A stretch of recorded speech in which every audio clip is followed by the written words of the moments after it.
এখন ঘড়িতে সময় বাজে 4টা 2। ঠিক বেরিয়েছি অফিস থেকে।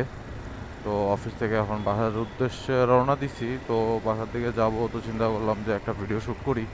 আর আজকে হচ্ছে 25 তারিখ। আর মনে হয় একদিন অফিস আছে, তো মোটামুটি আজকের থেকেই অনেকে বাড়িতে যাওয়া শুরু করবে, আমি নিজেও বাড়িতে চলে যাব। ওই একদিন আমি ছুটি নিয়ে নিছি। তো মোটামুটি মনে করেন প্রায় 11 দিনের মতো বন্ধ। তো এত বড় বন্ধে মানে আমাদের বাইকের যত্ন বা বাইকটা মানে ঠিকঠাক রাখার জন্য বা বাইক নিয়ে যদি আমরা ট্যুর করি, এইসব জিনিস মানে কিভাবে মেনটেন করব, মানে এই বন্ধটার ভিতরে আর কি বাইক নিয়ে কি কি করা যায় সেটা আর কি মানে আপনাদের সাথে শেয়ার করব।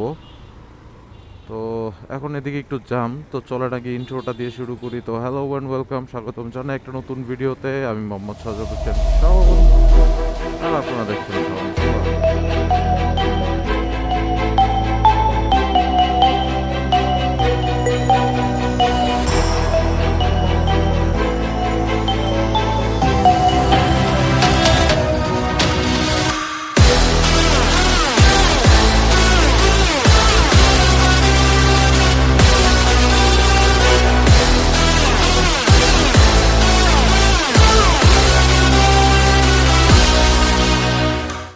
তো ঘটনা যেটা হয়েছে আসলে এই ঈদের বন্ধে তো মানে যে একটা 10-11 দিনের বন্ধ আছে, এই বন্ধ তো আমরা অনেকেই চেষ্টা করি আর কি বাড়িতে যাওয়ার জন্য।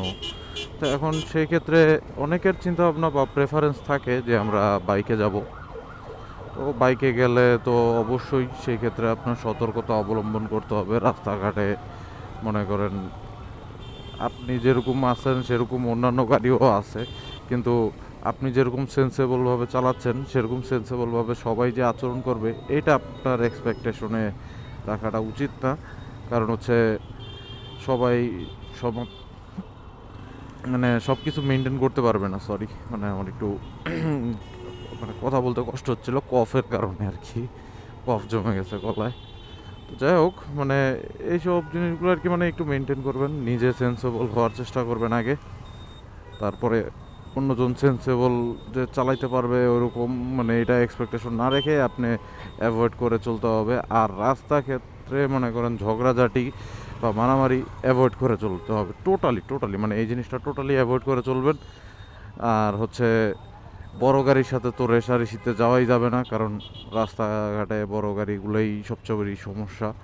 সাইড চাইলে সুন্দর মতো সাইড দিয়ে দিবেন, যদি সাইড মানে দিতে নাই পারেন তাহলে মানে ওইটা অন্য কোনো একটা মানে ওয়ে আপনি বের করে নিন যে এটা একটা মিউচুয়াল হয়ে যায়। আপনার দেখা গেছে অনেক সময় অনেক জিনিস মিউচুয়ালি হয়ে যায়। আর দেখা যাইতেছে যে বড় গাড়ি যদি আপনার থেকে সাইড চাই সুন্দর মতো দিয়ে দিন, মানে এগুলো হলো টুকটাক সেন্সেবল জিনিস, এগুলো তো আর আমার ডিসকাস করার বিষয় না। দেখা গেছে এগুলো আমরা যারা বাইক চালাই কম বেশি সবাই জানি। তবে এটা বলা হইলো গিয়ে যে মানে আমার পক্ষ থেকে আমি আপনাদের সাথে একটু মানে কথাবার্তা শেয়ার করলাম বা জিনিসগুলো নিয়ে একটু আলোচনা করলাম, এই আর কি। আর আর হচ্ছে মনে করেন আমরা যারা বাইকটা বাড়িতে নিব না বা দেখা যাচ্ছে যে আমরা বাইকটা ঢাকায় রেখে যাব, সেই ক্ষেত্রে আপনি মনে করেন যে আরে বাবারে এত জোরে, আচ্ছা আমারও ইন্ডিকেটর দিতে ভুল হয়েছিল, থাক ব্যাপার না। আর আমরা যারা বাইকটা বাড়িতে রেখে যাব মানে ঢাকায় রেখে যাব, তারা মানে একটু কষ্ট করে কিছু জিনিসের খেয়াল রাখবেন। যে আপনার গাড়ির যেই ব্যাটারির লাইনটা আছে এটা খুলে যাবেন, কারণ হচ্ছে ব্যাটারি অনেক দিন এরকম লাগানো থাকলে পরে বসে যেতে পারে এক। আবার দেখা যাচ্ছে যে কি আপনার এই যে গাড়িতে আমরা তো অনেক দিনের জন্য চলে যাই, 10-11 দিনের জন্য চলে যাব। তো ওই টাইমে মোটামুটি মনে করেন গাড়িটা টোটালি বসেই থাকবে। তো চেষ্টা করবেন একটু কভার করে রেখে যাওয়ার জন্য। আর হচ্ছে ক্লাসটাকে ঠিক এই যে এইভাবে চাপ দিয়ে আপনি কি বলে ওটাকে সুতা দিয়ে একটা বেঁধে টেঁধে পরে যায়, কারণ এই ক্লাস প্লেটটাও মনে করেন অনেক দিন এভাবে থাকলে পরে এটাও সমস্যা হয়ে যায় আর কি, মানে এগুলা মনে করেন পরবর্তীতে যেন সমস্যা পড়তে না হয় সেজন্য আর কি এইভাবে আপনি রেখে যেতে পারেন। আর এই তো, আর এমনি এমন একটা প্লেসে রাখবেন যে প্লেসটা মানে অতিরিক্ত মানে যে কি বলে হিট হয় না বা একটু মানে মোটামুটি একটু স্বাভাবিক থাকে, এরকম একটা প্লেসে রাখতে হবে। মোটামুটি এই জিনিসগুলো একটু মেনে চলেন, আর মোটামুটি আপনার বাইকও ঠিক থাকবে। আর পরবর্তীতে কোনো প্যারা খাইতে হবে না। আর হ্যাঁ, আপনি যখনই ফেরত আসেন মানে বাড়িতে আসেন যাই করেন আর নাই করেন, আপনি গাড়িটাকে প্রপার একটা ওয়ার্ম আপ দিবেন আর একটা ওয়াশ দিবেন, কারণ অনেক দিন পরে থাকার কারণে যদি আপনি ঢেকে যেতে না পারেন সেই ক্ষেত্রে অনেক ধুলাবালু জমতে পারে। ঠিক আছে? তো আগে একটা ওয়াশ দিয়ে পরে মোটামুটি একটা ওয়ার্ম আপ দিবেন, তারপরে গাড়িটাকে মনে করেন ভাগায়েন। মানে প্রথমেই ভাগানি শুরু করলে না গাড়ির মনে করেন ইঞ্জিনের উপরে ভালো একটা প্রেশার পড়বে, কারণ ওই 10-11 দিনের যে একটা বসা, ওই 10-11 দিন মনে করেন ওর উপরে তো প্রেশার পড়ে নাই। তো যার কারণে মানে প্রবলেম হইতেই পারে। তো এটা আসলে কলকবজার জিনিস, তো তো এগুলো আর কি মনে করেন একটু চেষ্টা করেন মেনটেন করার জন্য।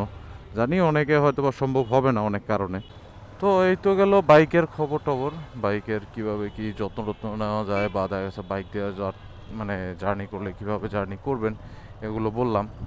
আর এখন চলেন বলি নিজের মানে ব্যক্তিগত সেফটির বিষয়ে কিছু কথা। যে আসলে দেখা গেছে যখন আপনি মানে যাতায়াত করবেন বাড়ির জন্য, বা দেখা গেছে গ্রামের বাড়িতে যাওয়ার জন্য যাতায়াত করবেন, তখন আসলে নিজের সেফটিটাও একটু প্রায়োরিটি দিন। আশেপাশের সবার সাথে সাথে আপনার নিজের সেফটিটাও কিন্তু প্রয়োজন, কারণ আপনার ওই যে কোনো একটা জায়গায় জানি পড়ছিলাম, আগে নিজে বাঁচুন পরে অন্যরে বাঁচান আর কি, এরকম একটা অবস্থা। তো দেখা যাইতেছে যে বাইরের যেসব পরিস্থিতি এখন চুরি ছিনতাই এগুলো একটু মানে বাইরে গেছে, তারপরে মনে করেন ডাকাতি, এগুলো মানে খুবই একটা খারাপ অবস্থা।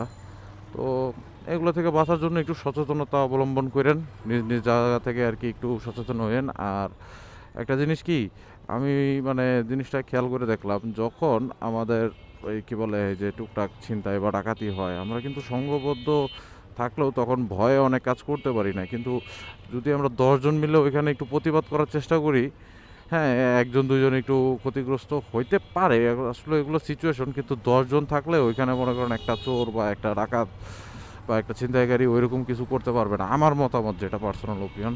তারপরও আপনাদের নিজেদের ব্যক্তিগত বিষয়। আমি আসলে আমার নিজের জায়গা থেকে আমি চেষ্টা করি যেখানে অন্যায় দেখি একটু মানে মানে টুকটাক একটু বলার জন্য আর কি।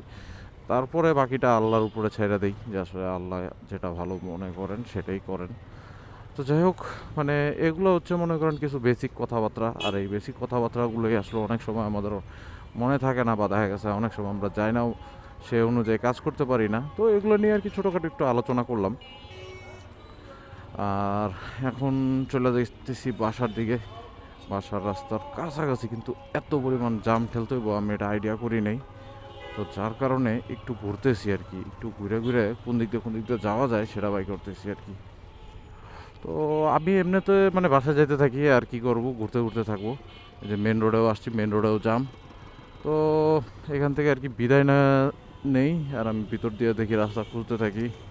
তো হোপ রাখতেছি ভিডিওটা ভালো লাগছে। আর যদি ভিডিওটা ভালো লাগে তাহলে ভিডিওতে একটা লাইক দিন, চ্যানেলে একটা সাবস্ক্রাইব দিন, ফেসবুক পেজে একটা ফলো দিন। আর আমি এরকমই অন্যরকম কিছু ভিডিও নিয়ে আসবো আপনাদের সামনে। মোহাম্মদ সাজাদ হোসেন শাওন। বিদায়, টাটা।